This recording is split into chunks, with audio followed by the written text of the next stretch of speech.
This is Chico Resch. You are listening to the Let's Go Devils podcast on the Primetime Radio Network.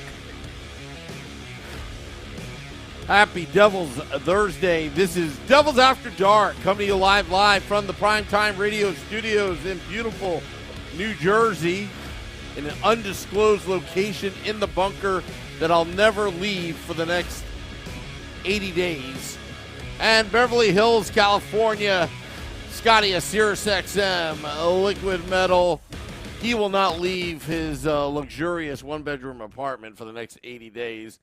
As the Devils season is over. We're seeing everybody on the Facebook Live, YouTube Live, Twitter Live, and Twitch on the Let's Go Devils Network. But the Devils season is officially over. Losing in overtime, 3-2 to the Carolina Hurricanes. We've got a lot of things to talk about, Scotty, about this game, about the season, the future. I mean, we've got a whole offseason to really dive in to all the details. But before we begin, I just want to say to all those Devils fans, never give up. Because the way John Marino came out like a warrior to try to kill off that penalty, all beaten up when Siegenthaler was in the penalty box, that showed me a lot. Yeah, Scotty, kind of sucks. Yeah, tough game. A hell of a lot better, though, than 3 out of the 5 that the Devils played. So, can't be too upset over this one. It definitely looked like Carolina was pushing for it and had more gas left in the tank over there. But still, an incredible season for the New Jersey Devils. What a turnaround. What a future to look forward to. Hell's Bells, I think Luke Hughes has more playoff games than regular season games on his career record. So we got some good things going over here, and just a tough loss, but a good loss, not a 6-1 or a 5-1 type of loss, which we've seen in this series so far. So you really can't harp on it too much because they did hustle, they did try, but it definitely seemed like it was only a matter of time before Carolina did push that last one home, although the Devils had some good opportunities. They had some missed opportunities throughout the game as well, but overall they played a lot better. Thank you, Stephen Molnoir. That's right. We still have the Ranger series. I think that's going to be a big learning point for this team as well, that they can't give absolutely everything they have in the first round, that they have to learn how to play through an entire playoff season. It's not just one round. It kind of sucks that they didn't get really a lot of time off before they were back into the second round, but that's the way the playoffs go, and I think this is going to be a great learning experience for this team. But let's talk about this game overall. Game 5 on the road, back down there in Carolina. Akira Schmid back in net. Luke Hughes. He's back in the game. Ryan Graves was back in. Ball and Smith found themselves on the outs. Curtis Lazar also back in this game as well to get a little switch up from the disaster piece that was Game 4. And started off a little shaky there. Devils weren't getting a lot of shots there in the beginning of the game. Second shot for the Canes went off the post, and it was really the fourth line again in that first period that was the one. They were the ones that were really creating the chances, keeping the Canes pinned in the zone, and really creating opportunities. Luke Hughes also put one off the post as well a little later on. Andre Palat took a high sticking penalty. Man, the highlight of that was Jesper Fast whiffing on an open net as Akira Schmid was trying to dive back to attempt to make a save. I don't know if he would have been able to, but Jesper Fast whiffs on it and puts it over the top of the net on the cross-ice pass right at the end of the power play. And then really, man, Dawson Mercer, Mikey McLeod, they had a really, really good game. Mercer and McLeod, McLeod moved up to the third line with Lazar center in the fourth line. And he really showed it, man. I think Mikey McLeod probably had the best game of every Devil on the team tonight. He was a beast in the faceoff zone. His legs, man, did he have him. He was skating everywhere. And he was making plays left and right, offensively and defensively. And in this first period, Mercer McLeod charged up the center ice, and Dawson Mercer led Mikey McLeod with a little pass, and he was able to get in and got a backhand opportunity on goal, but Anderson did come up with a save. But right after that, at 15:06 of the first period, John Marino, don't call me Dan, laces out Isotona gloves. Marino wins a puck battle on the board. Woo! Haven't seen that happen quite often in this series, but today was a different story. And Marino won a puck battle on the board in the D zone. He's able to get it to, I believe it was Dawson Mercer, who then brings the puck up the zone through neutral ice and into the Canes zone. He passes over to Timo Meier. And Timo sends a beautiful saucer pass across ice on the diagonal. And the thing that's really important about this is when Dawson Mercer passes, he doesn't quit on the play. He drives to the net the way he's supposed to. And he ends up losing his defender.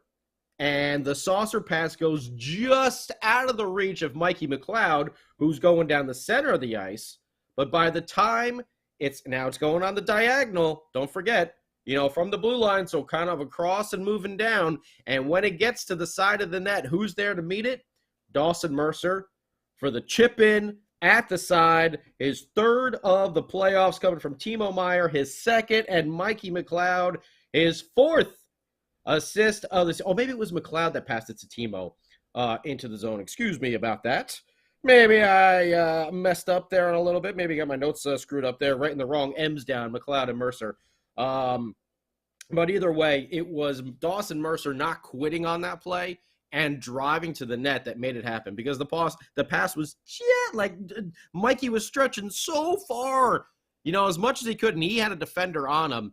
And I can't remember who was supposed to be on old DW there, but driving to the net, and boom, able to put it in. 1-0 New Jersey Devils, 15:06 of the first period. And when we go into the second now, and that's right. I almost forgot. Yeah, Luke had a nice interception there at the blue line. Bring the puck in for the big slapper, but it was stopped by Anderson. Akira Schmidt also made some really big saves there at the end of the first period to keep it a 1-0 game. And going into the second, it didn't take long for the Canes to come out like a ball of fire after that first period. And Slavin got the first goal for the Canes, a long-range shot from the blue line that just happens to tip off of Jack Hughes' stick. It changes direction, goes down. Akira Schmidt can't find it. And as soon as the first he sees it is when it's going through the 5-hole. And he can't slam the legs together fast enough. 50 seconds into the second period, the Canes tie it up 1-1. And then they started onslaughting. I mean, the Canes were bringing it. And that's where you could see that they really had their legs with them. And they were really, really, really trying to close this series out at home in Game 5. They were starting to pin the Devils in. The Devils were starting to go with the turnovers again. I got to look to see how many did they end up with. 15. Well, that's better than 26 from the last game, but still 15 turnovers. We talked about this many times throughout the season that they need to cut that down. But either way, the Devs were getting pinned in there, but Timo Meier comes through on a power play, quick strike power play, which we've seen the Devils execute a number of times throughout the course of this season. I think it took about 8 seconds on the power play, which I believe was drawn by Curtis Lazar. Face-off win by Nico Hischier. Jack gets the puck, and it's a little give-and-go action with Dougie Hamilton near the point, and man, the pass back to Dougie Hamilton from Jack Hughes was incredible. The only person who could get it was Dougie, basically. And he put it underneath, or was it over the top? I think it was underneath the stick of Martinuk, who was defending there at the blue line. And if that pass didn't go through, it would have been breakaway the other direction. But Dougie gets the puck as he's moving over, the little give and go action with Jack Hughes. He gets a far range shot on net, and who's there parked in front of the goal? Timo Meier. He takes one whack trying to push it through the 5-hole, doesn't work, gets his second whack at it, and here we go, baby. Give me fuel, give me fire, give me goals from Timo Meier. Ooh, yeah. His second of the playoff season coming from Dougie Hamilton, his third assist, and Jack Hughes, his fifth at 7:15 of the second period. It's a PPG power play goal for the Devils, and a good feeling there for Timo Meier. We know he struggled to get the puck in the net. He's done a lot of other things, playing physical, being an agitator, getting a couple assists here and there. Got a lot of opportunities, especially in that Ranger series, but wasn't able to put it in the net. It's nice to see the pucks were starting to go in for him, playing with that busted up nose. And then, oh man, thought it was going to be Timo time part 2. We had Timo, McLeod, and Jack in a little triangle action down low. And I think Timo was actually shocked that Jack Hughes decided to pass the puck back to him at the far side of the net. Jack was coming in straight at the goalie, Anderson, and he passes it over to Timo. Jack takes a header over, lands flat on his face, and Timo Meier, with a wide open net, puts the puck right through the crease. Oh, man, was that tough. That was just heartbreaking there. 2 goals from Timo, go up 3-1. This game is a different story. But alas, the puck slides right through the blue paint and out the other side. And Jack Hughes can't do anything because he went a tumbling over as he was going towards the net. An unfortunate break for the Devils, which gave some momentum back to the Carolina Hurricanes, because during that time period, the Canes came out like a ball of fire there in the second period, but there was a 12-minute span in the second period where the Canes did not have a shot on goal. Did not have a shot on goal for 12 minutes. Unfortunately, that wasn't to the end of the period, because their other shot on goal right after that, it went in the net. Brett Burns at 19:22, another one of those disheartening late period goals happened. And it was just another long-range shot that Siegenthaler was screening Akira Schmidt on. Jordan Stahl was there as well, but Siegenthaler, rough. That penalty in overtime as well. But, it's kind of right in front of the goaltender. And Akira Schmidt cannot pick this one up. And the shot from Burns, who still has a nasty shot, even, 38, 39 now after all those years in San Jose. Man, he puts it home for his second of the playoffs, unassisted, score tied 2-2 at 19:22 of the second period. And then right after that, there was a 2-on-1 almost before the period end, and it was Luke Hughes back on defense there. He gives Akira Schmid the shooter. I believe the first save was made, but then the rebound goes right to the other Canes player, and it was Luke Hughes' skate that saves the day on that 2-on-1, deflecting the puck out of play. Period ends tied 2-2. We go into the third. Man, Timo, Dawson, Mercer, both with really good sticks early on, blocking some shots. Timo's stick just, that twig snapped in half from that monster slap shot from the point. But good for them, getting in the way, sacrificing, showing the leadership. and blocking those shots. It's playoffs. That's what you have to do. Siegenthaler had a nice play, actually, breaking up a potential breakaway there at the blue line. Dougie was pinching in, and there was a pass that was going to come right to the center, I think to Martinuk, and Siegenthaler went down at the blue line to block it. Excellent play over there by Siegs. Jesper Bratt, who we know has been he's had a tough playoff run. We can say that. Might be hurt. Don't really know. Doesn't look like the usual Jesper Bratt out there on the ice throughout this playoffs. He had a little bit more pep in his step today, but still could not make it happen. He had a nice backhand pass to Andre Palat, alone in the center. One shot, 5-hole stopped, rebound. He tries to go around Anderson's leg, and he puts it off the outside of the net. Damn it to hell. Nathan Bastian, two golden opportunities. One, he missed on. He was trying to go to the backhand, and the pass went by him. Another one, forehand shot, high, far side, just goes wide. It might have nicked the outside of the post there. Mikey McLeod then saves the game. Schmid gets a puck picked. Kira Schmid, he's got to do some lessons there with Marty in the offseason. Because I like a lot of things about Akira Schmid's game, but him playing the puck, he got a little nervous. He got a little nervous there. But Akira Schmid had the puck picked from him behind the net. And there was a streaking Canes player in front, and it was Mikey McLeod, who was all over the ice tonight, coming in to negate that play and get his stick in there to cause the shot to go wide on the empty goal. And Mikey McLeod, oh man, was he dominating in the, of course, my app just crashed. He was dominating in the face-off circle all game long. Where is old Mr. McLeod here?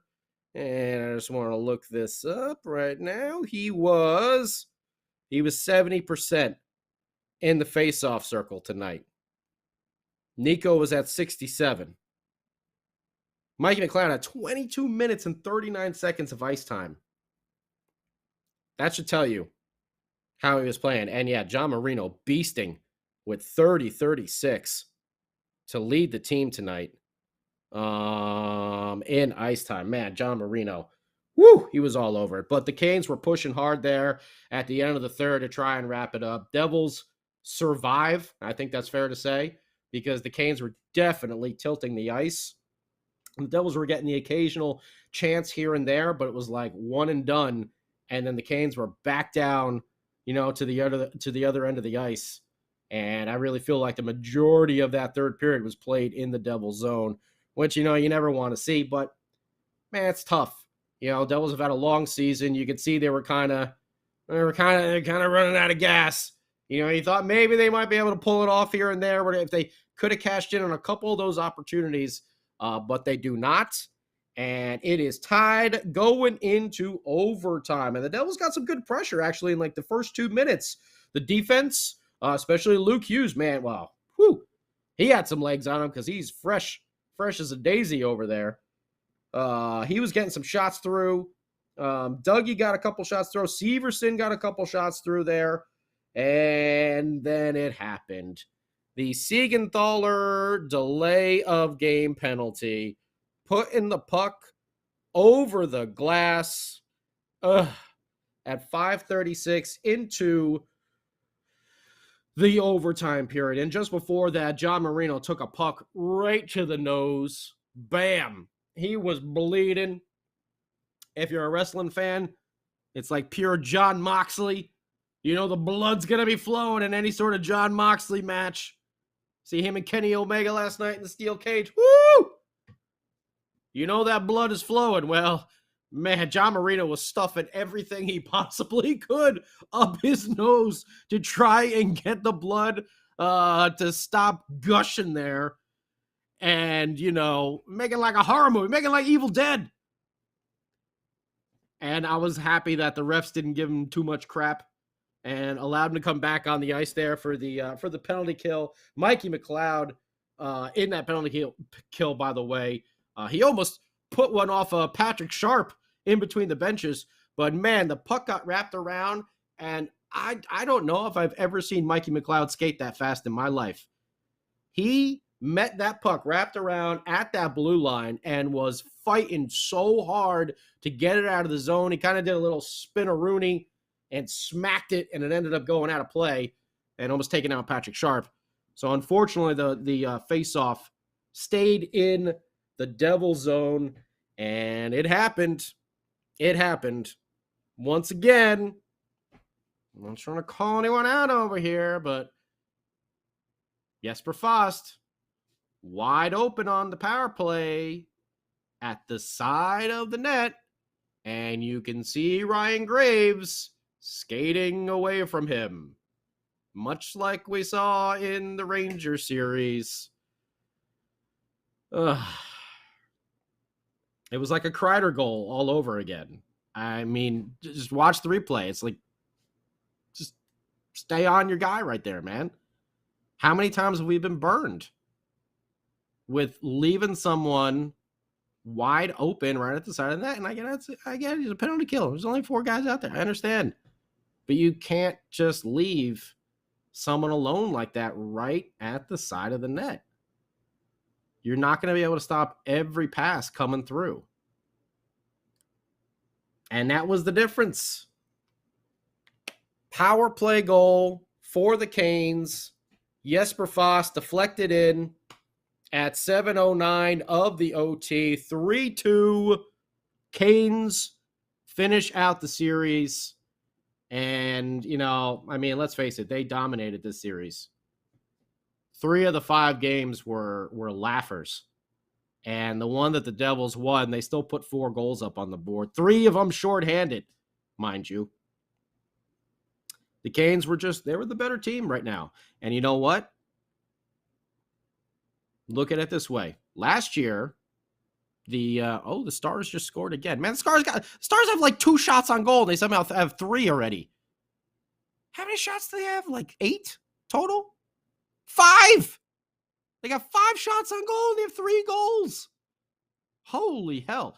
Either way, last year, the Canes weren't able to get through the second round.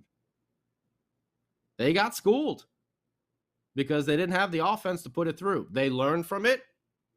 And you can see this year's second round was not going to be a wall like it kind of seemed for the Devils this year. And that's okay. They're a young team. They got to learn. They're not going to win the cup every time they're in the playoffs. You got some guys dinged up. You had to figure out some different game plans. You had a hell of a series against your arch rival, which was almost like the Stanley Cup for many of us fans, and I know for many of the players as well, that they poured their entire heart and soul into. Didn't get any time off. Game 7, miraculous victory. Ended up going down 0-2 in this series as well. It's a young team. It's a learning experience for them. I think this is all good stuff. And they saw how the Carolina Hurricanes played in this series, and I think you're going to have a team that's going to remember that. And next year, because there will be a next year, knock on wood, unless there's, crazy injuries or something like that. But get used to this playoffs thing. This is going to start happening every single year. The Devils are a good team. This is not going to be a one and done like 2018. You have a solid core who is coming into the prime of their careers. This is what we've been waiting for. We still have some defensive prospects to go. We've only begun to scratch the surface. Sick of it all style. Scratch the surface. And by the way, someone said they were excited I mentioned Clutch the other day. I saw Clutch over the weekend. So whoever that was, rock and roll to you. You're a rock and roll outlaw. But we've only begun to scratch the surface of Luke Hughes on defense. And in these high-pressure situations, didn't really seem to bother him too much. And boy, was he flying out there. You got a first-round pick in Mikey McLeod, who seems to be coming into his own. I don't know if he's going to score as many goals as, say, a Travis Zajac or a John Madden, but he could be becoming, a good two-way forward that's going to dominate in the face-off circle and on the penalty kill. Man, if he can get up to, double-digit goals each year, that'll really be something. We already know about Jack. This is only just beginning. 99 points. He's breaking 100 next year.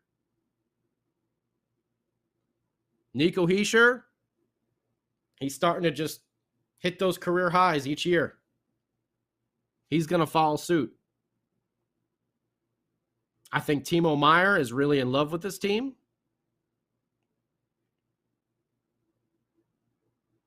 I think Tom finds a way to get him back. We've got some young, good goaltending in the system. Akira Schmid, we didn't even get a chance to really check out Nico Dawes this year. Don't forget about him. We got that Russian kid. What's his name? Grilyak? I can't remember. Alexander Holtz. Gritsik. Thank you, Sam Wu. You know me, I'm terrible with the pronunciation. I got to do it like 10 times before I actually get. Oh boy, let me try it one more time.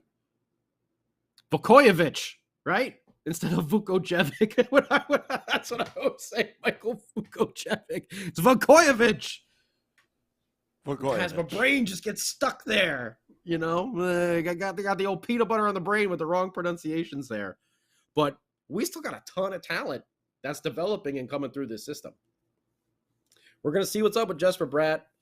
I wouldn't be surprised to learn that maybe he was a little dinged up.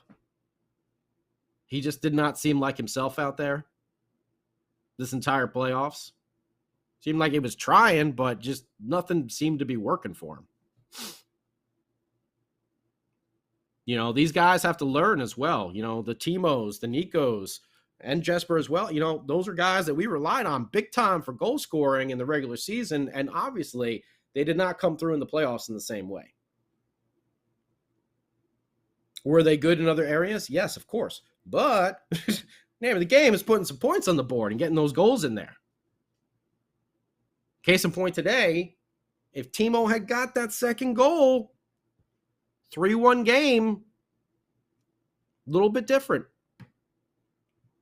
Now, who knows? Maybe the Canes would have came back or whatever, but when it ended, 3 goals is what it took to win.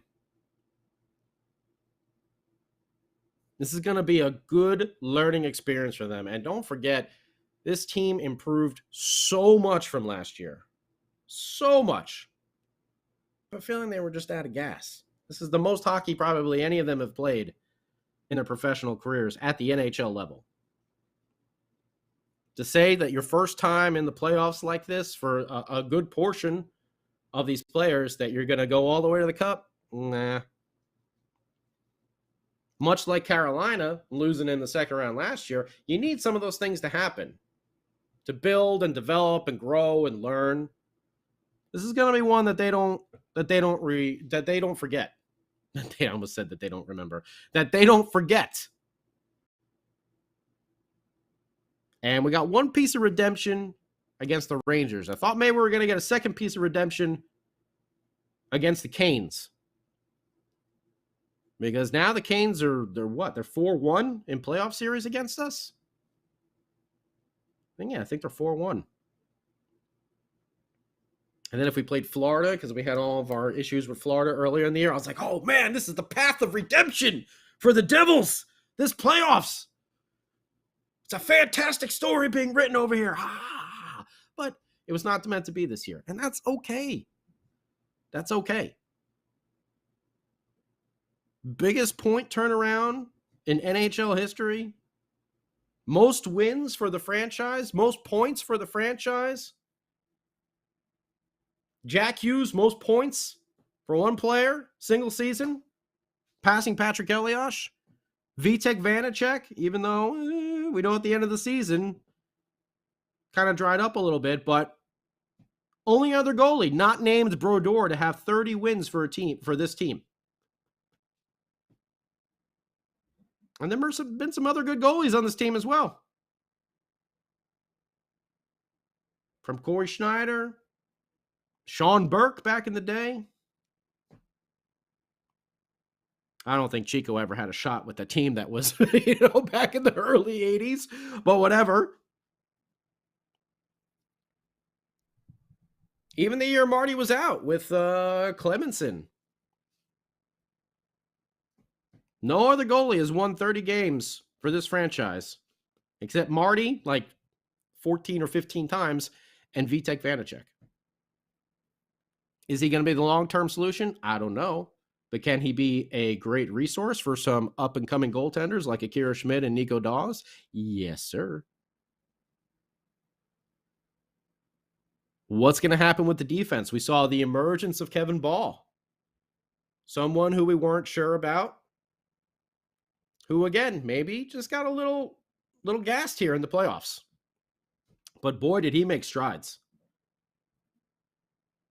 And played some really, really big minutes and really seemed to figure out his game through the course of this season. We already talked about the man with the gushing nose here, John Marino. But get used to that name. Because Tom Fleece-Gerald stole him from the Pittsburgh Penguins, and he is locked up for the next 4 years, I think. Or is it 5? I think it's 4 years he's locked up for. He ain't going anywhere. You're going to have more points from Dougie Hamilton. We all know the defense may be a little suspect at times there, but he's going to put some big points up on the board. Might he be paired up with a big boy like Kevin Ball to shut down the opposing teams? Siegenthaler is going to be around for a while. Maybe he drops down a pairing, and that might benefit him. We don't know what's going to happen with Severson and Graves. We're going to find out in the offseason. Tatar, Halla. No, wait, Halla's here for 2 years, right? No, just single. Just one. No, he's a UFA. He's a UFA. Miles Wood is a UFA. And Miles Wood, I think everybody here thought Miles Wood played his way right off this team. He saw himself getting scratched through most of the playoffs because of the bonehead penalties that he was taking. And sitting down, holy hell, did he wake up. And he turned himself into an effective player. And that fourth line with Bastian and Wood and at times McLeod, because he was bumped up to the third line through most of this series, but they were the most effective line for the Devils through the majority of this series. So here's a dude that we're like, no way he's coming back. And now you're like, well, maybe. There's a lot of good things with this team. Does it suck to lose in the playoffs? Yeah, of course. Was I here hoping that the Devils might be able to steal one here and get it back to New Jersey and maybe take a game 6 and then, who knows, crapshoot in game 7? Yeah, I was. I think you were too. But you got to tip your hat and say the Carolina Hurricanes for this round, they were the better team. And they definitely showed it in this game, through this series. But at least it wasn't one of those laughers. At least it wasn't when we were just giving the puck away like the last game. This is the type of loss you can take. Because you can see the effort. You can see the thought. You can see them trying to play structured. Not a bunch of guys like Lindy said, oh man, did you see that Lindy press conference? He's like, we had a bunch of guys go rogue. He was pissed after game 4. And he had every right to be. The way they played. Every Devils fan should have been pissed with that performance. So today, them coming out, and like I said, even though they looked a little gassed, and it really looked like Carolina was one way or another going to really try. I don't know. I thought the Devils might have had it, especially they had a couple shots. That Timo goal, man, or missed opportunity. That's, you know what? I thought he's going to be thinking about that, and I'm glad, because he's going to come out next year when he could breathe correctly, and hopefully he gets a full season for the New Jersey Hockey Devils, and I think we're going to see him beast. And if you get those 3 lines rolling like that, boy, can this team really, really be something. We saw it. When they stay focused, they play their game, they don't have guys go rogue, man, are they a monster with that speed. And they're only going to get better and better. And we still have more prospects coming, because we got a pretty damn smart GM who didn't just sell the farm, who didn't just blow things up, who made some tough decisions. Trading away another first rounder like Pavel Zacha. Bringing in Haula instead. A lot of us throughout the season with Haula's point total, boy, were we criticizing that. But in the end, Haula showed up in the playoffs. A lot of people criticized the Palat deal. Now, he was hurt for the majority of the season.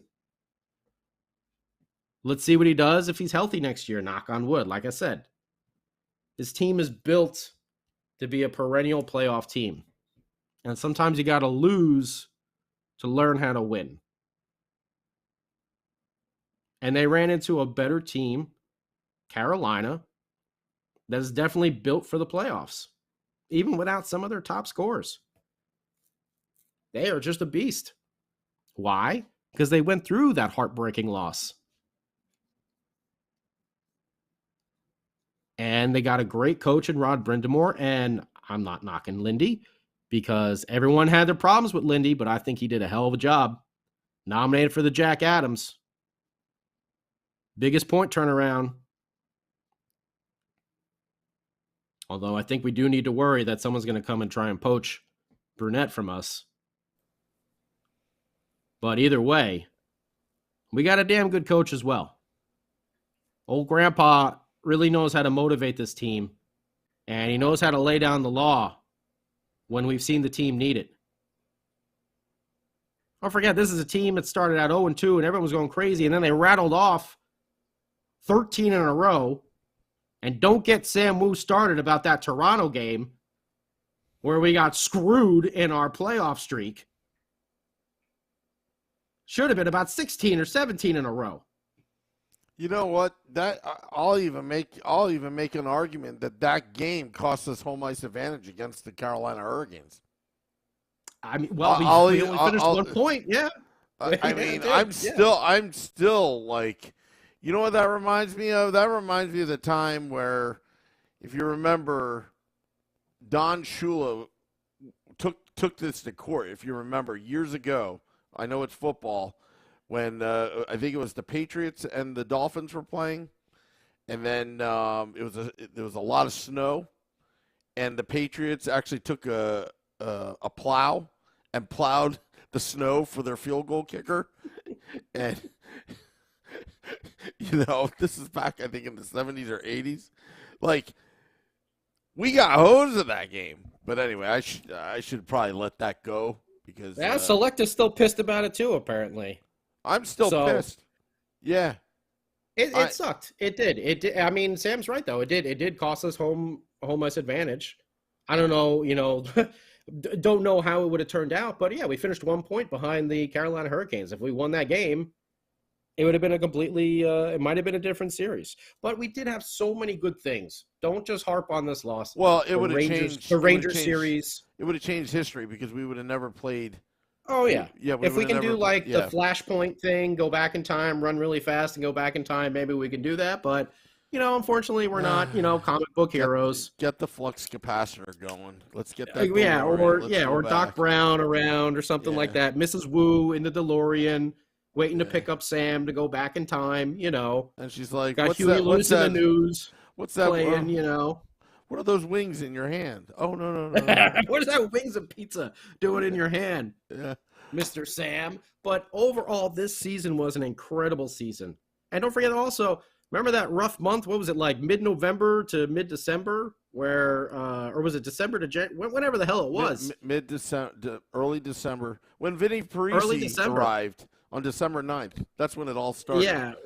We were all like, what the hell? They fought their way through that. That's another big learning experience for this team. Because you're going to have ups and downs through the regular season. You can't win. You're not going to have 13-game winning streaks all the time. The Devils gained so much this year. They really did an incredible job and saw incredible growth. And by the way, I want to say how ironic in this last game, I actually made it all the way through my notebook, and I had to take the last page of notes on the very back of this of my. So it's literally, I was like, you know that's what? That's the last. You know what? You know what's going to happen? I'm going to buy you a thicker notebook. Oh, I got another. I got a package of them in there, and I got the ones that are a little bit bigger, so I can take it. So it won't fill up. Next year as much. we're going into the Stanley Cup Finals, so you're going to have to get it like that. Hey, that should be a goal for this team. Yeah. Next year, past the second round. And I think they're all thinking that right now. But it is what it is. They looked a little tired, and I can't blame them. They had a hell of a series against the Rangers. They got no time off there. And the Canes are, man, they are a tough team to play against. So I've been gabbing here and blah, blah, blah, and everything like that. I want to know what you guys think. YouTube Live, Facebook Live, Twitter. What is it? How's it my fault? I ran out of pages. Yeah, I know. Yeah, it's my fault. And I wore my glasses today. I didn't wear my contacts. So it's completely my fault. I love how we're pointing. I love how we're pointing fingers at everybody but the players. Feel like Chris Farley.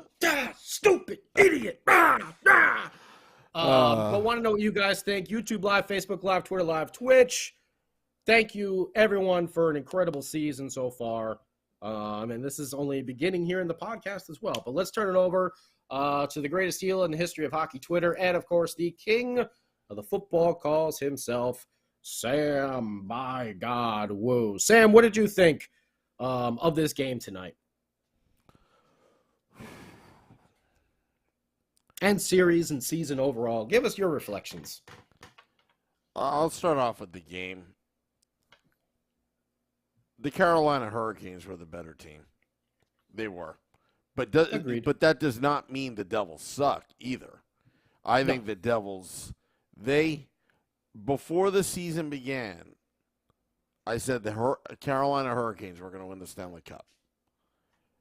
I felt very strongly then and now.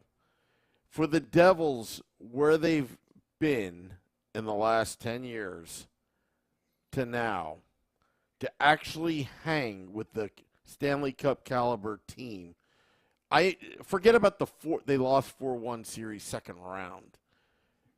They gave Carolina a lot of problems.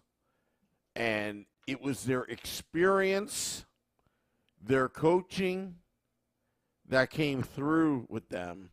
But it could have been a different story if Timo Meier put that puck in the net, possibly. It could have altered, the series where maybe the Devils would lose in 6 or 7 or they actually win. We don't know. But the fact of the matter is they had their chances, and those chances are all earned. They had to earn every single chance they had against Carolina. So for them to be even in position in the conversation of an elite team like Carolina is remarkable. The Devils outlasted the Boston Bruins and the New York Rangers and even the Colorado Avalanche. They went further than those three teams. So, again, we're not about moral victories here on the podcast, but you have to feel good that this is step one towards a Stanley Cup. And they're way ahead of schedule from what anybody predicted. And even as this season, I thought, when they were playing against the Rangers, okay, maybe one round, maybe they'll get 5-6 games in, good experience. they basically got 2 elimination games of experience, 2 rounds of experience against a bitter rival and against an elite Stanley Cup contender, a legitimate Stanley Cup contender. You have to be happy. Secondly, that conditional pick 2024 is still within the New Jersey Devils' hands, that first rounder. It's still a second round conditional pick. Next season, if the Devils do not make it to the to the Eastern Conference Finals, then they keep that first rounder 2024. Just a little tidbit there. I just wanted to remind people because there are implications if the Devils made it to the Eastern Conference Finals. Of course you want to give up that first rounder and get to the Eastern Conference Finals. But just a reminder on that. Martin Rosario. There we go, yeah. Just wanted to give you a little notice there because, yeah. Yeah. This reminds me a lot of 06 where whoever won this series would most likely win the Cup side, but great season. We beat our little brother on to 24. That's the 24 season. Yeah, season. Okay, all right. Maybe that's how the kids write it, Samuel. That's how the cool kids write it. Yeah, I thought it was an acronym like I don't know. Slay. Yeah. Don't be mid. All right. So Sam's like, I don't know what you're talking about. Yeah, I'm moving on. I'm middle of thought of this game, but in terms of this season, Scotty, at least from the podcast standpoint, I mean, we broke records. I from where we were even this podcast, not to make it about ourselves, game 1, a home opener to now. Like, we have an international audience that we never really, had, a legitimate international audience right now. Like our boy Mark. Yeah, Mark. I actually got... From Switzerland. During your monologue, I actually got a nice private message from on Facebook from a gentleman named Andre. That I believe he's in the Norwegian Army. Oh, Super Chat! Whoa! D Media! IMO. This was probably the best scenario. In my opinion. That's in my opinion. Sam. Okay, all right. I'm old school. I just read it out. This was probably the best scenario for the Devils cap moving forward. Brack can't justify nearly as much, and Timo might chop off a mill or two. Great work this year. NJDP. Hashtag show ya woo. There you go. Yeah.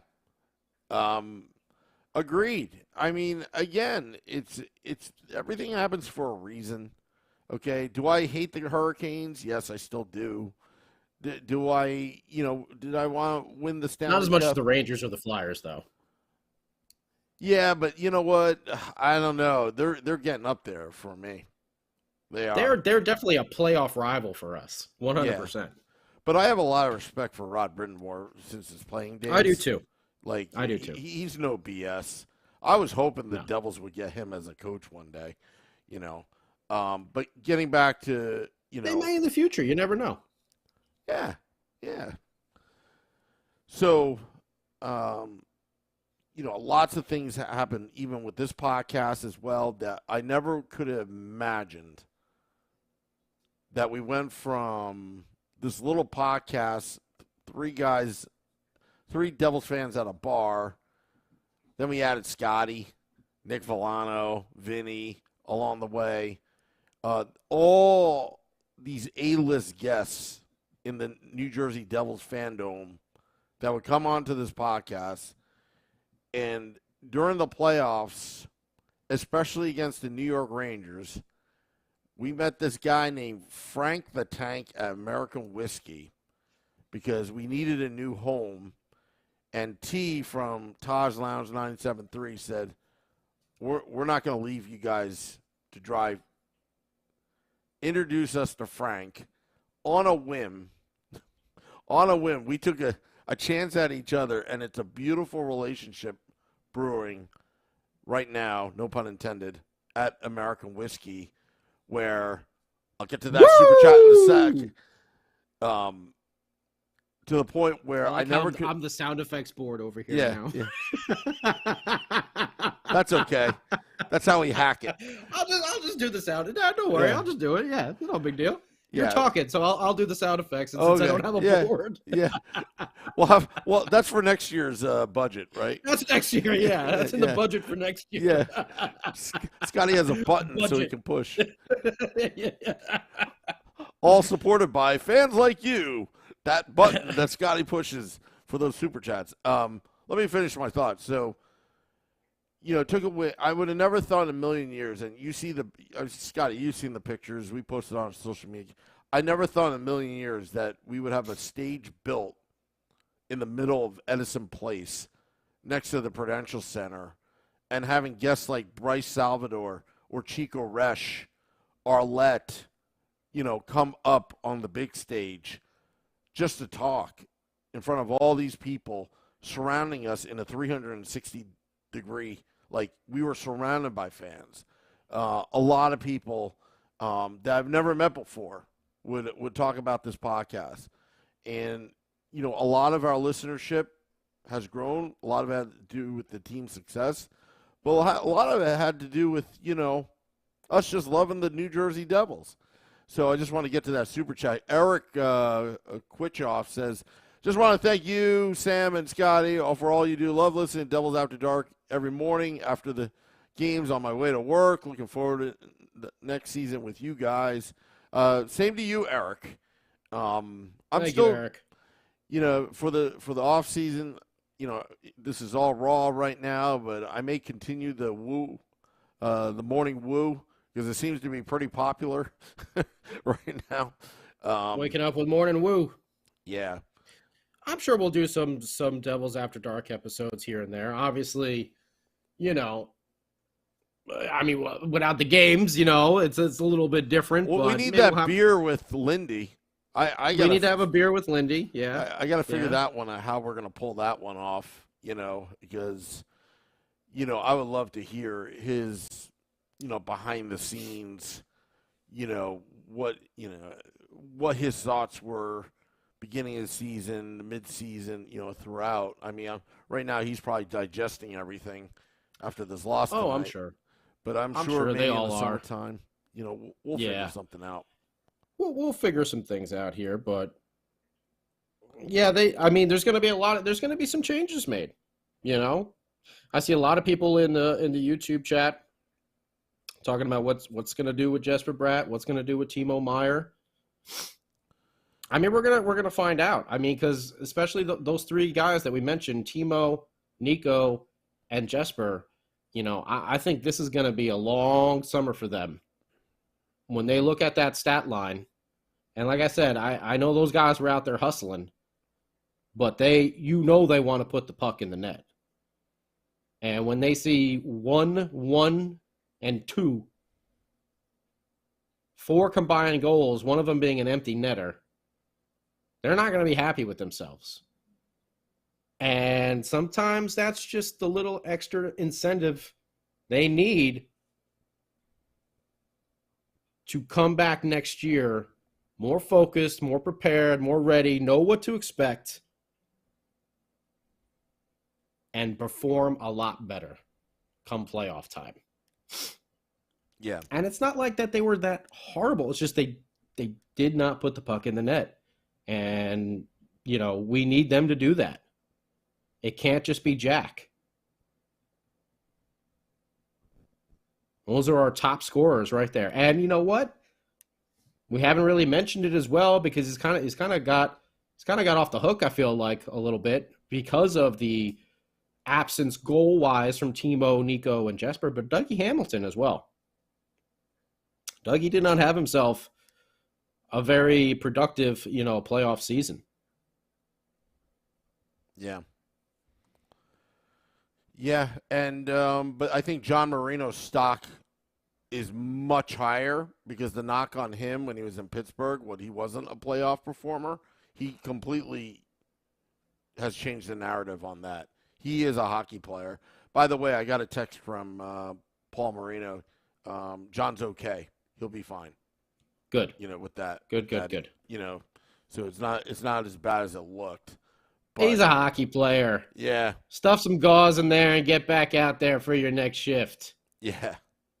Yeah. But yeah, I mean, Gilmore 93 Woo says those guys were invisible, Scotty. They were. Some of the guys were invisible, and you know what? You got to show up for the playoffs. I thought Palat was okay.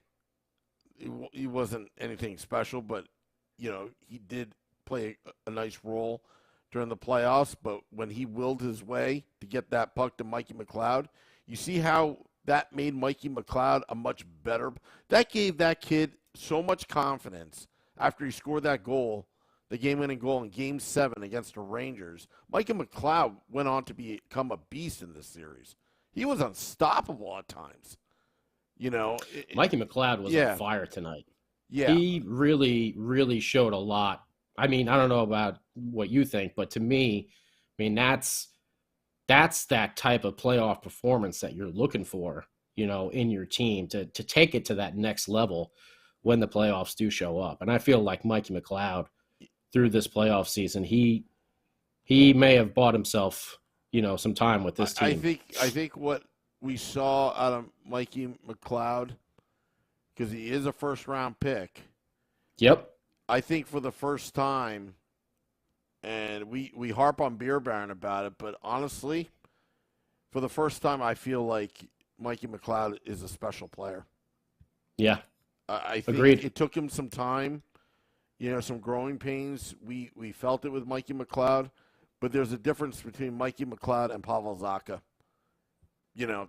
I think he's a special player where, again, he's blossoming into that reliable role player that was homegrown within the New Jersey Devils franchise. And I think that Mike. Very good, Eric. Yeah. Absolutely. Mikey Motors. But yeah, you know what? I mean, he made that play in the OT trying to kill the penalty, right? Or was that in the third period? Yeah, it was in the OT where he was just flying across. But also he made another play where he had to take a big hit to get the puck out of the zone. And he took it, and he got the puck out. Yep. I mean, you know what? I'm not going to harp on Seguin. It's just one of those things. It was just one of those unlucky plays. I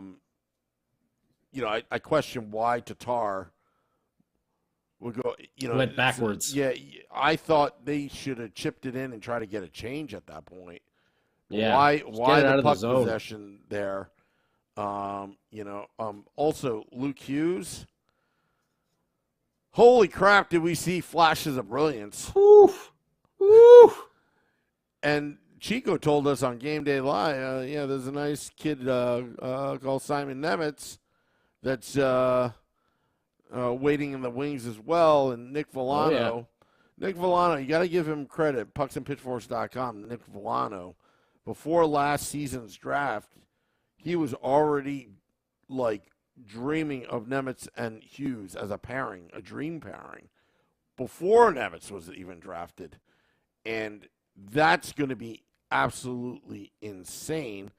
Now, the hockey news, Adam Proto put it out there that a question which, about the priority of re-signing Timo Meier because of cap space or the defense. But I think where Adam Proto doesn't realize is this defense, that pipeline is so full. I mean, we forgot about Seamus Casey, other guys in the system as well that, could be, in that top six, the three pairings. Damon Severson is a UFA, and if Severson leaves, it's it kind of sucks because he's homegrown, but it's it's addition by subtraction at that point because these guys are going to be coming up, and you're talking about elite talent here. I mean, heck, the Devils could be the first team to have potentially in one All-Star game their top 4 going with this defense potentially. Yeah, and just want to look at it real quick, tell you the truth. Where is it here? Don't forget Nolan Foote, Graham Clark, Tice Thompson. We'll see what happens with him. Alexander Holtz, of course. Chase Stillman. But is it Simone or is it Simon? I thought it was Simone. Am I off on that one? What, Simon Nemitz? Is it Simon? I thought it was Simone Nemitz. No, I'm just going by what Kate Madigan said in the draft because there's part of me thinks that the PR people are trying to say Simone, but I don't know. That's just me. Okay. Well, Nemec, Vukojevic. We'll see what. I did. Wait. I said it right. Yeah, we'll see what happens with him. Not really sure what's ever going to happen with Riley Walsh. He seems to have been kind of teetering there at that AHL level. We'll see if there's anything that does, pop up for him next year. I'm sure we're probably seeing him in training camp and whatnot. But the Devils do have, a fair amount of prospects coming up through the system still. And, Seamus Casey over there in Michigan, who's probably going to take Luke Hughes' role this coming year. It's not bad when you got, you go from Owen Power to Luke Hughes. Now Seamus Casey's going to take over. Holtz, there's Nemec. Casey right now is their fourth ranked prospect. Arseny Gritsik. Okay, Gritsik. Sorry. He's over there. I think that's how it's pronounced. But. I'm trying to pronounce Russian names over here. It's a little sometimes a little. We'll let Captain Bill Spaulding give us a crack, and then we'll just kind of copy whatever he says. Woo! Woo! We got a woo! Oh, okay. Yeah. You want to read it off? Yeah. Yamasito Gomez says, "Think NJ going big goalie hunting." Ooh, they do have assets. It all depends where Tom Fitzgerald, what direction he wants to take this team. Does he want to speed up that timeline and take advantage of a couple of these rookie contracts and go for it all and try to get like a Hellebuck type caliber goaltender? You are stuck with Vitek's cap number, and for the next 2 years, but also, is Kira Schmidt a 1A? Could be. I think he is. He was near flawless tonight, Scotty. You couldn't fault him on that last goal. You couldn't fault him in the other 2 goals in regulation at all. Who was the kid that we got? I'm trying to figure out who it was. Oh, was it Samu Salaminen or something like that from Finland? Mm-hmm. Who was like that quiet prospect that a lot of teams were shocked that he was still there in the draft, that the Devils snagged.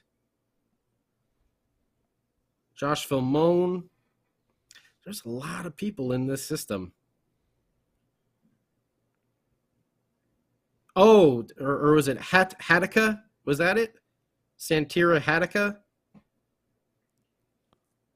Maybe that's who it was.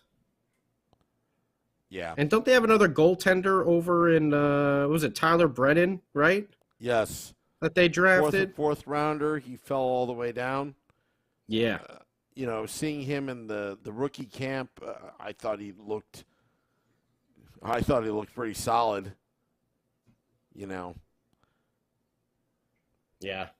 No, this team is Tommy has got this team going in the right direction. And like we said, this learning experience for these guys, they are only going to get better and better. Devils fans, get used to this. Get used to these long runs here with Devils After Dark, because we're going to be talking playoffs every single year. Yeah. I'm excited. You guys should be excited. Seimu Salami? Is that what? Old Salami? Is that who it is, Max? Andreas Salomonson? Old salami and cheese over there? Is that what it is? Yeah, give me the ham, salami, and provolone there on a foot long there. Give me the sub. Thank you. Little bag of barbecue kettle chips to go there on the side. Oh, man. Yeah, we have a lot of good ones here, and we're only going to get better and better. I don't know. Yeah. Oh, Jamie. Yeah, I don't know if Simone. Yeah, I'm not sure what it is. Simone Nemec. Either way, I don't know. Samu, like you said, I don't know if we're gonna go big goalie hunting. I think a lot of people were impressed with the poise and confidence of Akira Schmid, just kind of, out of nowhere, just taking things over.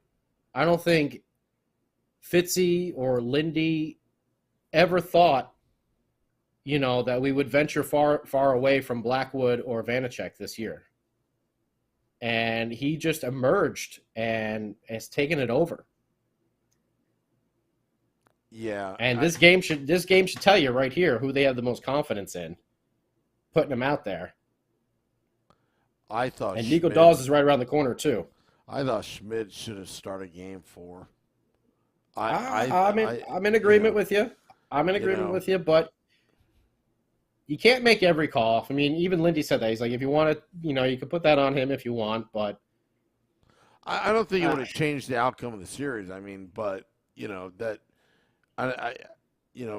Vanacek, it was just too much of a wild card, because even games 1 and 2, Schmid did not look flustered, even though he got yanked. He did not look flustered at all.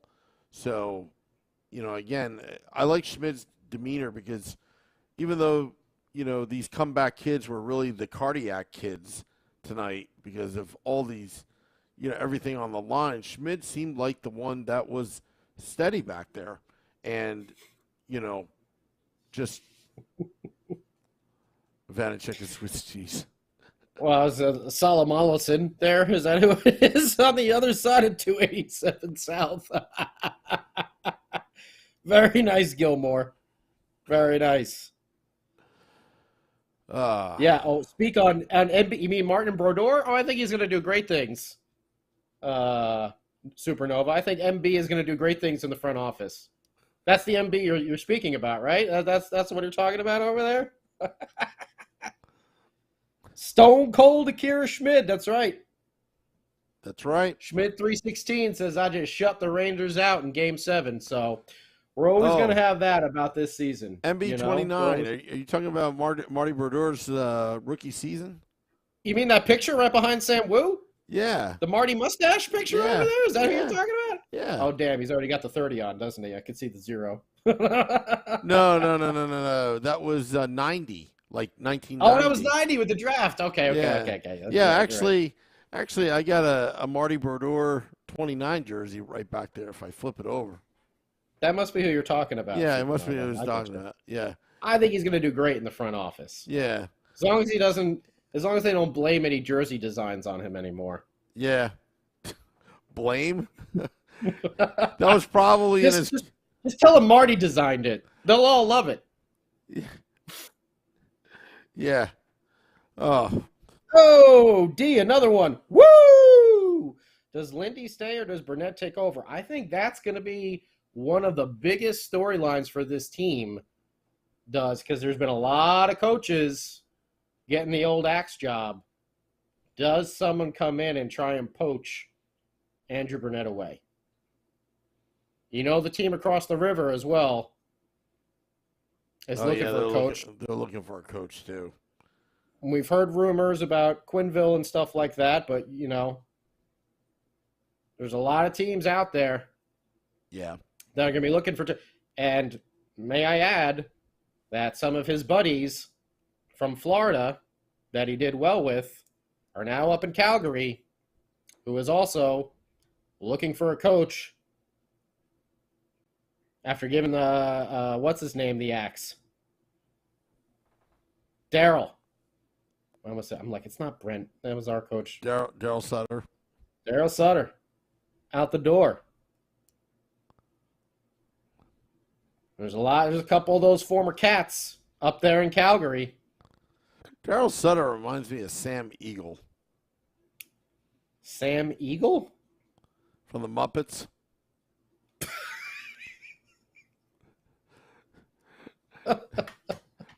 You mean the guys up in the box, the opera box or whatever? Yeah, Sam Eagle. You know, that was a name. I just remember them as the grumpy old guys. I'll send you some pictures later. Okay. Anyway. Scotty, calling an audible here, if you don't mind. You gotta trust me on this.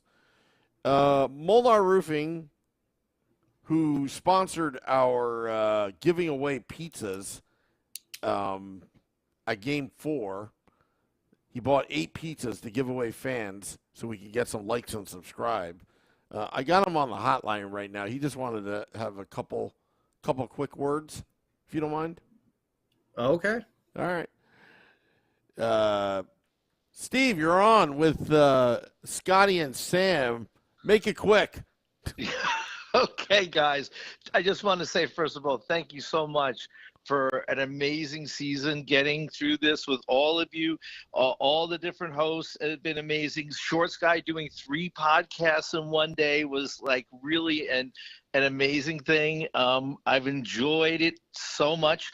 The Marino info that you gave tonight was like priceless. Every fan wants to know, watching that game, how's Marino? You know, you can't get that anywhere else except for this podcast. And, you know, I wanted to give a little hope out there to the younger Devils fans. I'm 61 now, so I'm one of the senior fans, and I've been through a lot with the team, and it's going to be okay. The future is really, really bright. We have got so many things going the right way for us right now that we haven't had in, I can't even tell you how long. And everything is going to be okay. And even on your worst day, always remember, we beat the Rangers game 7. Okay, guys? So listen, I'll see you opening day next year. Scotty, come by. I want to buy you steak on a stone down in the Portuguese restaurant down there. And very nice. Okay. Also, Scotty, I want to bid on the notebook. All right? I think we should take that season notebook, right? Your favorite charity, whatever your favorite charity is, I'll start the bidding right now. I got $20 on that notebook. I would love to have that forever. $20 to your favorite charity. See if I challenge anybody to beat me. There you go. So I don't know if you're gonna. I don't know if you'd understand like most of the chicken scratch and shortcuts that I wrote in here. You know, it's more emotional. It's an emotional connection to an entire season. Your whole body of work. That's what it is. I'm up in the bid to $80 just to be a jerk. Just to 80. All right, I got 85 and a pork roll, egg and cheese sandwich. There you go. Sam Wu. You said that the 2 magic words to Sam Wu right there. Pork roll. Sam Wu only knows it as Taylor ham. Steve.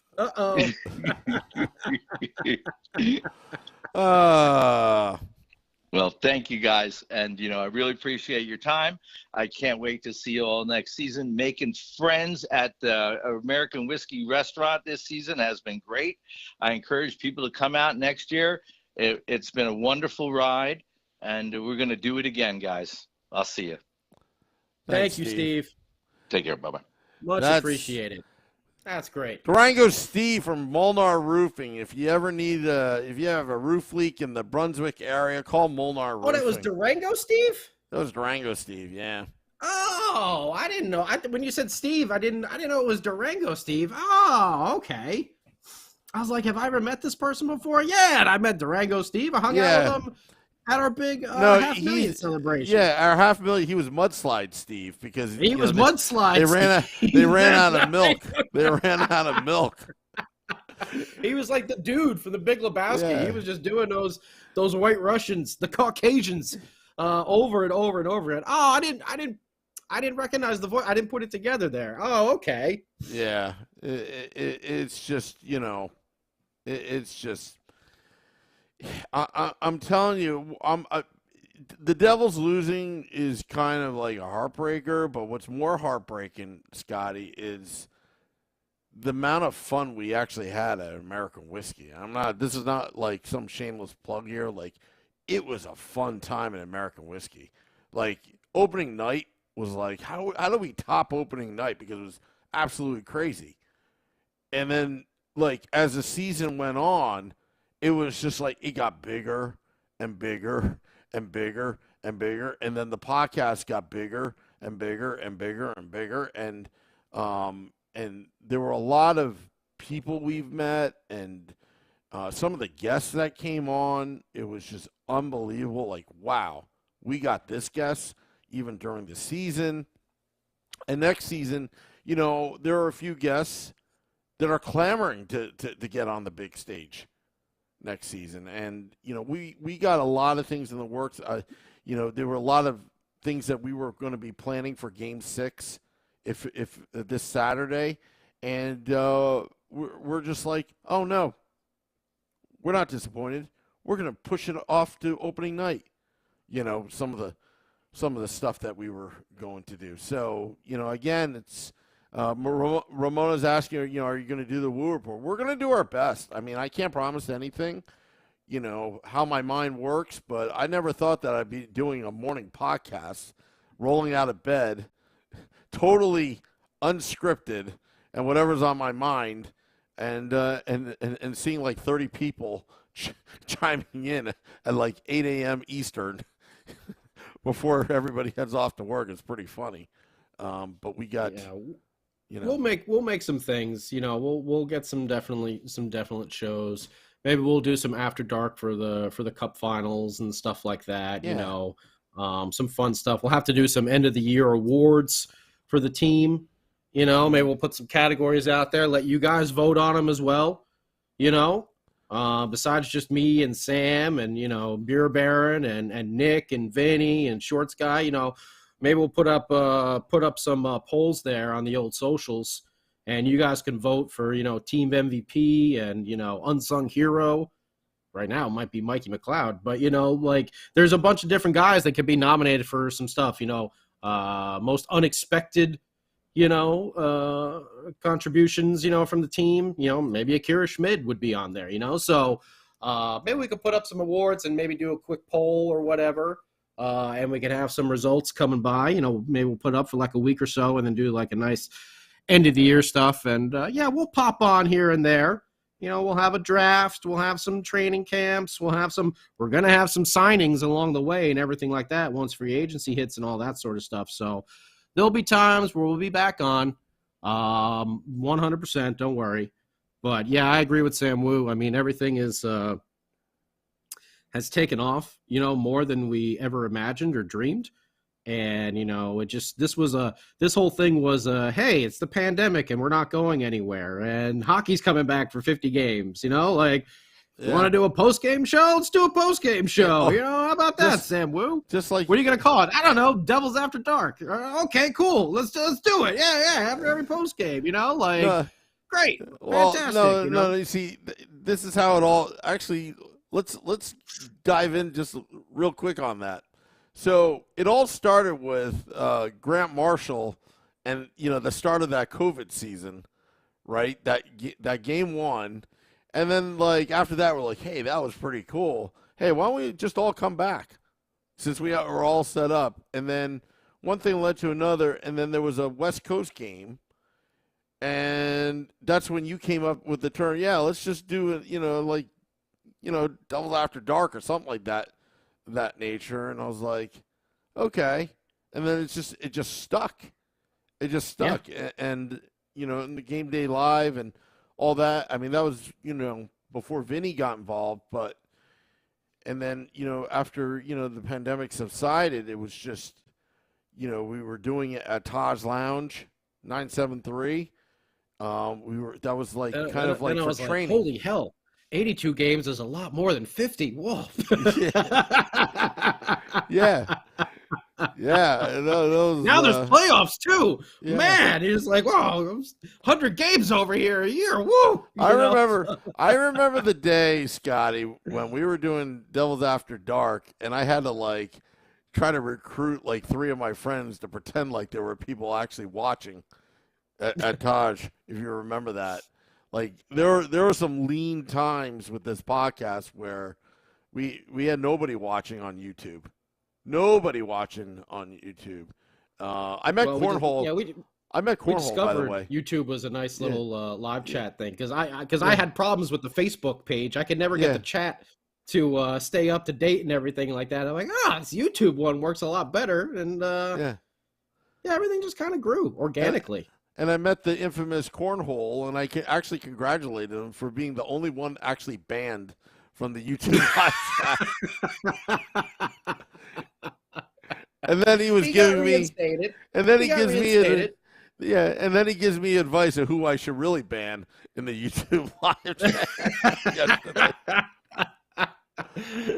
And Ryan Huntner, thank you for everything you do, guys. Me and Victoria, we met Ryan and Victoria at American Whiskey early on. My family had a great time every time we were there. I'll continue to ride down y'all. He lives 3 or 4 hours away from the arena throughout the off-season. From Virginia Beach, right? No, upstate New York. This is upstate New York. Okay. New York. Yeah, it's I like to say Cornell, that area, or fancy Ivy League, right? Ooh. No, or Albany.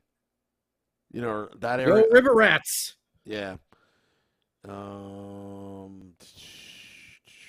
Let's see here. Supernova, did you put duct tape on his mouth, Sam? No,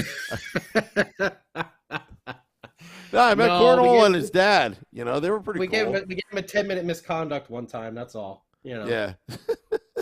A timeout with the dunce cap in the corner. That's all. When his penalty was up, his time was up, he was able to come back to the ice. So yeah. So Matt's asking if we're doing a live draft party again. I think we will because we're hooked up with Hockey on Tap, Billy Dean and the guys. I mean, their teams have draft picks, so we could still do that. Yeah. All that. Flip the mattress. No, that's an inside joke. That's an inside joke from an Albany River Rats trip. Oh, okay. I thought you were talking like George Costanza. Oh, I just flipped the couch cushions. You had me sleeping in urine. I turned the cushion over. It's fine.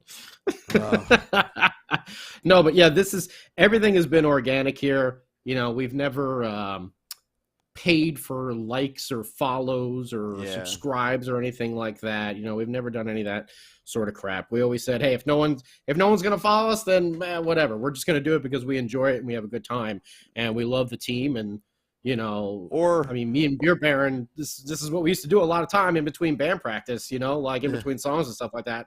And some of the other guys in the band as well. We were all actually, we had one Ranger fan in the band and everyone else was Devils fans. So, we would gang up on him pretty often, but I mean, this is what we'd always do, just talking about games and stuff like that. And yeah, times were pretty lean at Taj, but we ended up finding our footing with Frank and Kevin over there at American Whiskey. Casey. And man, has it taken off, with, everyone down there at the bar as well. Peyton and Alejandra and Evie and everyone else, Mariah, that we've come to know and love. And we see in the background on the cameras, and a lot of the patrons there at the bar, a lot of regulars coming by and everything like that. I mean, yeah, we never expected any of this. We were always hopeful that it would take off and grow like that. But man, it's you guys are a huge part of this success. So thank you for tuning in, after every game and, having your comments in the YouTube and the Facebook and Twitter and Twitch and Spotify and everything else, Apple Podcast, everything, all the reviews, all the subscribes. We cannot thank you enough. We try to put our hard work into this, but we don't like going out and asking for anything in return. We just love doing this. Well, I'm a radio guy. I'm a radio nerd. It's my real career. Sam Wu is as well. He's an audio guy. This is just what we love doing. In full disclosure, the only time we ever really asked for reviews and bribing people was actually the other night when Durango Steve bought those 8 pizzas, and he was giving away slices. Hey, if you subscribe to this podcast, you can have a free slice. Really? And then they literally pull out their phone and just subscribe. So that's the only time we've ever bribed, but we were actually not part of that. That was actually all Durango Steve. Well, that's fine. As long as it's with pizza, that's okay. Yeah. Yeah. We've had a lot of good times so far this season. Oh, and we're gonna have more good times to come. Thank JCB. We got to thank JCB Architectural for all the tickets giveaways to you, the fans. JCB Architectural, John, he actually gave me a ticket during the playoffs, and they're hard to come by against the Rangers. And he knew my schedule, that doing the preparation for Game Day Live and Devils After Dark, the setup out on the stage, the breakdown, the reset up for inside and all that. But he was gracious enough to give me a ticket for Game 5 to sit next to him and his family and his friends. Paul Marino, Game 1. I only met the guy once, and he's like, I'm taking you to a game because I like you. And, here I am. And then he brought cookies back in his pocket with all the lint and everything. And yeah. Like, here, guys, eat up. Yeah. I'm going to bring you back some burgers next. Yeah. As we're hanging out with the wives and girlfriends of the players, he's feeding us cookies from his pocket. But yeah. And there's Eric down there in Virginia. Okay, yeah. Ryan, JCB Architectural.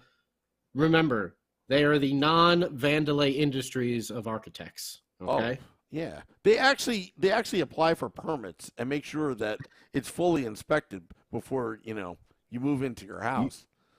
I always wanted to pretend I was an architect, Jerry.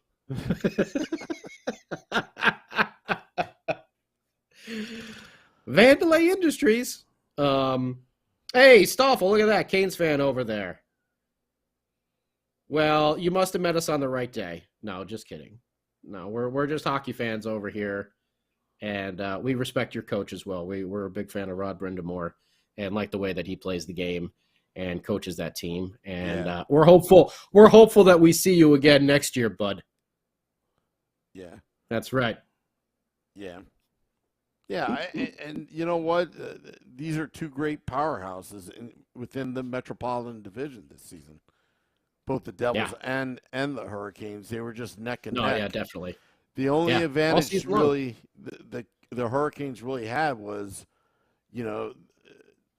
was Rod Brindamore being there for a bit. Ron Francis really built this team before he moved on to the Kraken, and also their playoff experience.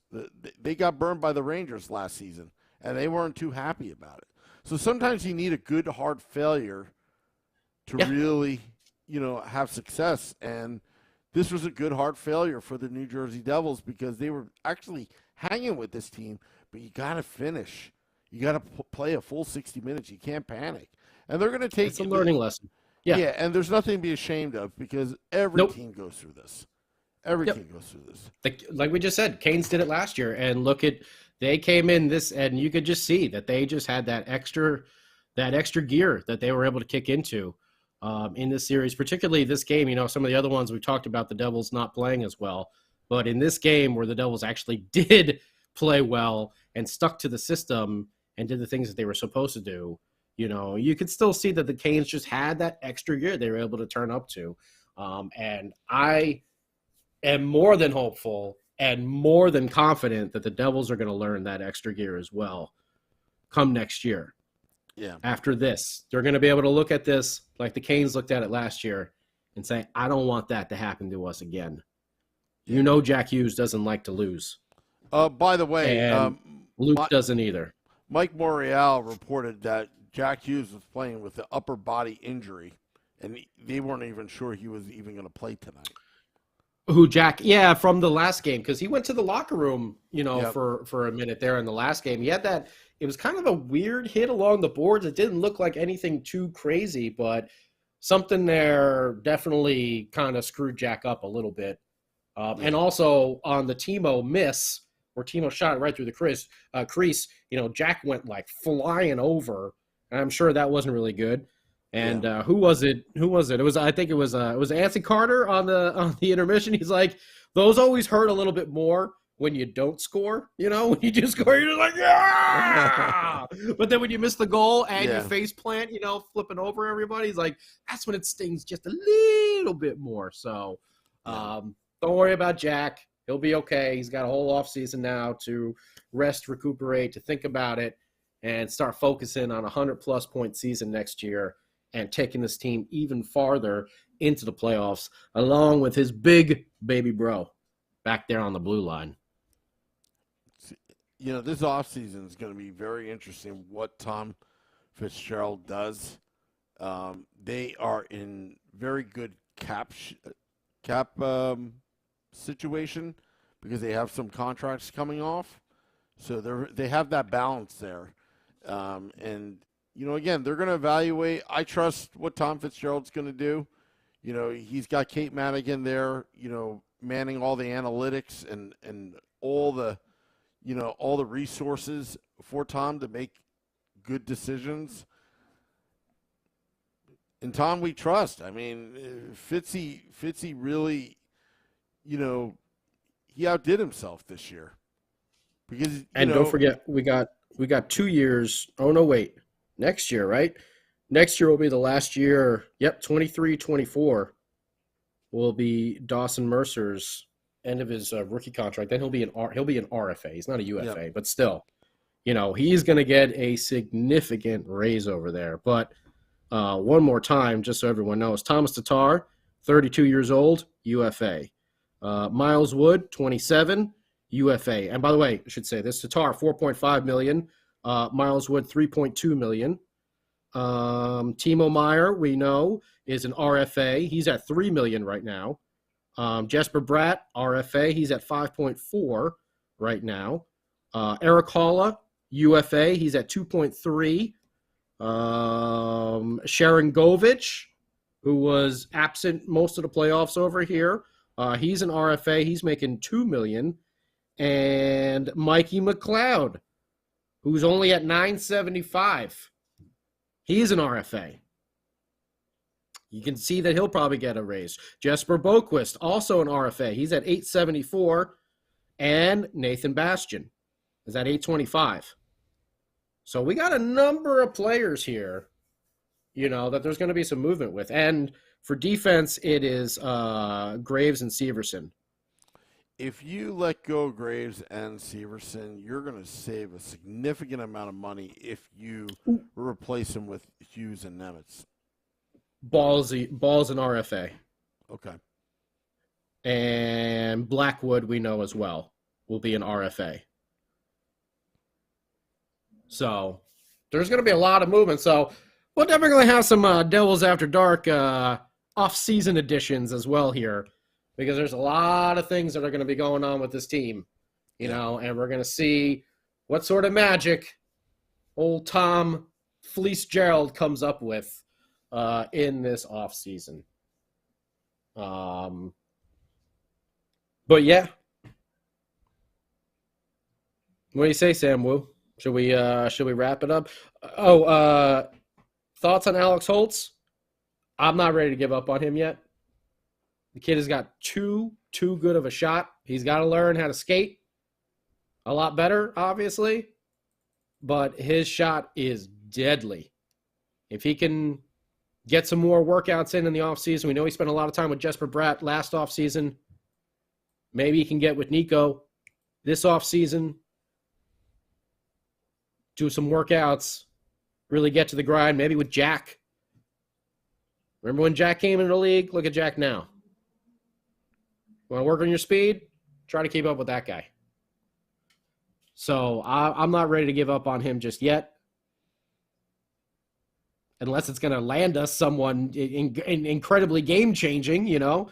But Alexander Holtz, that shot he was a top prospect in a very deep draft. What did we get him at, 6 or 7?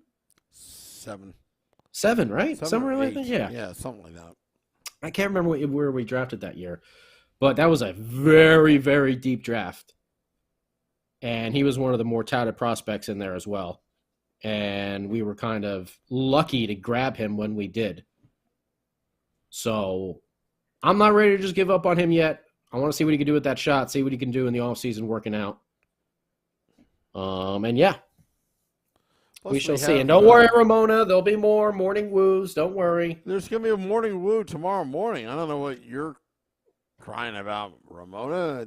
You know, well, I'll figure it out. Don't worry, we'll all be back. Like we said, maybe we'll do some Cup Finals, Devils After Dark, and everything else, and off-season stuff and everything, and end of the year awards. We definitely have to do that too. Yeah. So we'll put up a poll, and we'll see what you guys think of everything as well, and read those results out in the near future here. So thank you to everybody for this entire season. It's been a good one. We didn't even talk about it. What was your do you have a score prediction? We forgot to do you versus Woo. I had 5-1 Devils. 5-1 Devils? I think. Does anyone have the Devils? Shorts guy says 6-3 Devils. 60. Oh, well, you got a point there. Canes. So he got that score right. Okay. So he finally got something right on the last game. He finally got it right. All right. There you go. He got an OTL. Next season, we're going to have to actually keep track because I lost track of Sam's point totals there like halfway through. And yeah, so we have to do a better guy. Have to make like a Google tracker or something like that. Yeah. For everyone to put their scores in. Also, I want a big shout out to my goodness for the invention of the word beefalytics. I mean, it started off as kind of a joke, but not really. Gato and Chill. Yeah, so we need to start having our own analytics, podcast references for every show, Yeah. Our own scouting reports. Maybe we'll do something with that. The morning woo is something I never thought about, but seems like it's growing. So I may start doing that during the summer. Maybe there's only so much you can talk about Devils hockey. Maybe I'll make it more mainstream. Talk about other New Jersey topics. If there's a big pothole in 287. Oh, boy. Yeah. Well, I don't know. Sam's going to be talking about the Mets in no time. And then this season doesn't look like it's going to be a happy morning woo every day. Yeah. This is... Yeah. Yeah. It will be... I don't know. I'm... some of the things like... the missing refs, the unsolved mysteries, things that we did on the morning woo.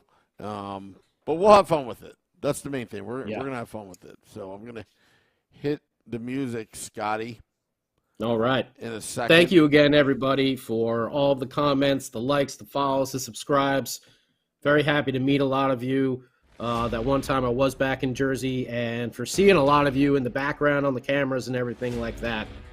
It's been an absolute pleasure, and can't wait to do this again with you on a regular basis next season, or hopefully even more games than we did this season.